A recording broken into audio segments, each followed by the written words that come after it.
Welcome to Touching Base, Canterbury Softball's platform that is here to interview legendary softball players within Canterbury that everyone should know of and up-and-coming players that you'll want to be on the lookout for. Welcome, Char, Pouaka.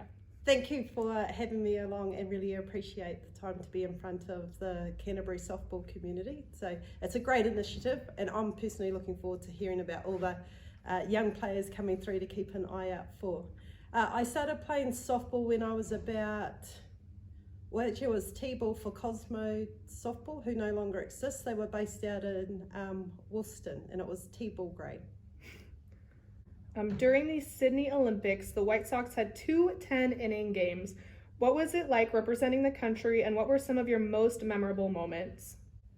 Okay, the most memorable moment would be walking out into the Olympic arena for the opening ceremony, and for me, it's probably I'm one of those people that sit on things and it really doesn't sink in until much longer down the track. So that was awesome. The other exciting moment was probably just getting ready for that very first game and knowing that you were an Olympian, and that game against Australia, well, that was a cracker. Like, we had that game. It didn't quite go our way, but I mean, that was a fantastic game to be a part of as well. Yeah, that was close, like a 3-2 game. Exciting. So what was one of the biggest obstacles you've had to face throughout your career? One of the biggest obstacles would be probably that mental side of the game where you have self-doubt around, am I good enough? Do I really have the potential? Sometimes that can come into play when you feel like the feedback from your coaches, whether it's at a club level or a rep level, may feel like you're not quite ready for those occasions. So when I was younger, I didn't play much at all. I turned up to a lot of trainings, was often on the bench, and so I quit softball for a while. And whilst the coach might not have felt like they said this to me, what I heard is, actually, you're not that flash at softball, maybe you should try something else.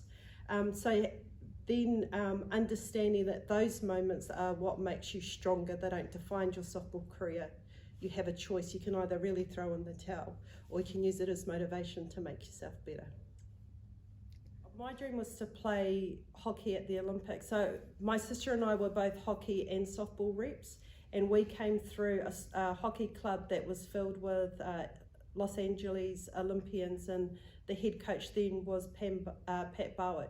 So they taught us how to train, which we were then able to apply to softball, and I'm not sure we would have been able to get as far in softball if we didn't have that foundation anyway. And it turned out we picked softball because hockey's in winter and it's cold, and softball's in summer all year round, especially if you make it. So that was how we chose softball. It was as simple as that. No idea there was a New Zealand under-19 team until I rolled up at under-19 championship here and heard all the talk about making a under-19 New Zealand team. And so we were still very involved in hockey at that stage. So I consider myself as a late bloomer, but when the penny dropped, actually I'm pretty good at this, which was around probably 18. So I just missed coming to the attention of under-19s. That's when I went for it. And the first person that gave me a break was Naomi Short, who would pick me up to play for Saints, who were really strong at that time. So I travelled to Japan with them, where we played Japanese universities, and I travelled to a couple of clubs. And one of those clubs we won in Palmerston North with Saints. And Naomi was probably the person that she saw something in me before I saw it, and then that made me want to drive harder to make a proper Canterbury team. I was always on the fringes then, and find out how good could I be. Yeah. Kids are into so many sports and they've got so many opportunities. They'll eventually go with the one that they like, and I'm all cool with that. And we've got kids that we're coaching now, one that potentially could be an NRL player, one that could go on and be a professional rugby player. You just want them to stay in the sport for as long as they can, so then they can make an informed choice, not a forced choice. Yeah. After the Olympics, you played professionally in Italy, winning the European Championships and receiving a gold glove in the Italian A1 League. What was playing overseas like? Playing overseas, whether it's travelling for New Zealand or for Fawley, is absolutely amazing. My time in Italy, I can say 100% developed me into the player that I would become internationally. I had the privilege of training with and playing against girls that were pitching in College World Series. I got to learn about what Australians throw in particular situations that then made me a smarter batter. I got to understand how Americans play the game and why and what their thinking is, which made me a smarter player when competing against them. So it was priceless, really, and it really set me up for post-softball as well. Playing in a country where English isn't the first language and you're totally out of your comfort zone, again, that resilience, that mental toughness, that pushing through barriers really becomes a big part of who you are as a softballer. Now you're coaching at the representative level and your children are old enough to start playing at those levels. What has the experience been like so far, being on the other side of the diamond as a coach rather than a player?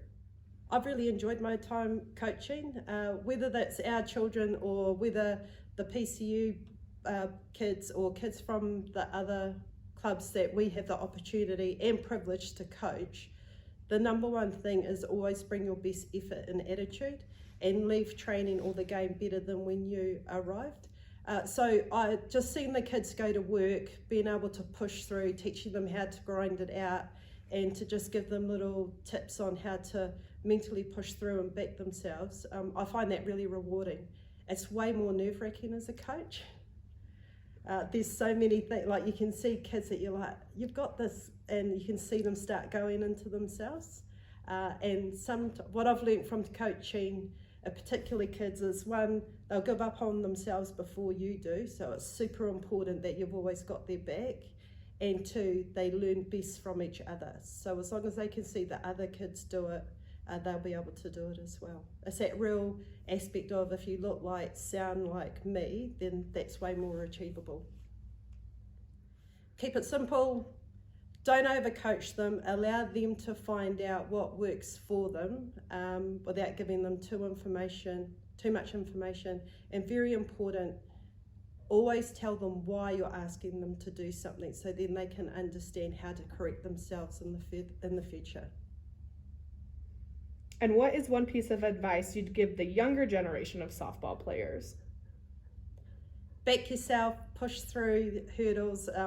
You will learn far more about yourself and your teammates when you hit adversity or things aren't going your way. That is what really builds you as a player. All the wins and losses, they don't count for anything. I don't really talk about wins and losses with our kids. I talk about effort and attitude, because as long as you're prepared to grind hard, the success will take care of itself. And if you were making an all-star team of players you've played with or against, whom would you put on it? Pitching, Lisa Fernandez, probably Tanya Harding, because she really led the way for Australia. Bias, I love Fiona Timu, so Fiona Timu would be my first base. Rhonda Hedder would be second base. Third base, Jessica Mendoza would be in there somewhere. I'd like to think I'd be in there somewhere. A name that people probably haven't heard about, Jenny Spediacci, who pitched for the Italians and pitched her team to a silver medal at the College World Series. She's a Husky, she would definitely be in there. And outfield, the likes of, Caitlin Lowe, she with Arizona? Mm-hmm.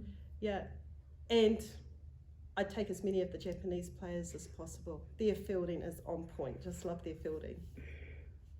Thank you so much for being with us. We appreciate all of your feedback and everything you provide for the game, both with your past experiences and what you continue giving back. Thank you so much for having us today and working with us, and thank you. Thank you so much.